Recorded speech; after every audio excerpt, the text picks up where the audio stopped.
We've gotten very used to the internet. We're constantly sharing information about ourselves and our private lives.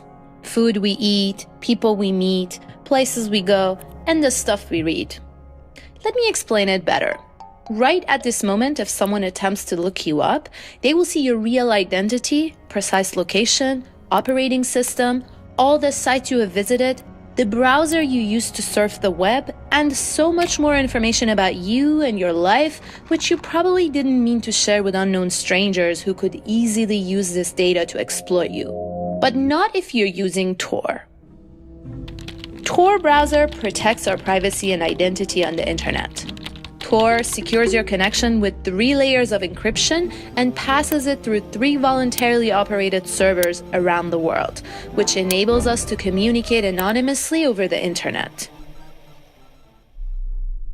Tor also protects our data against corporate or government-targeted and mass surveillance.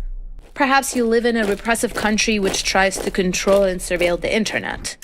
Or perhaps you don't want big corporations taking advantage of your personal information.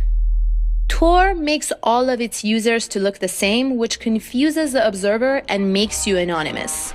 So the more people use the Tor network, the stronger it gets, as it's easier to hide in a crowd of people who look exactly the same. You can bypass the censorship without being worried about the censor knowing what you do on the internet.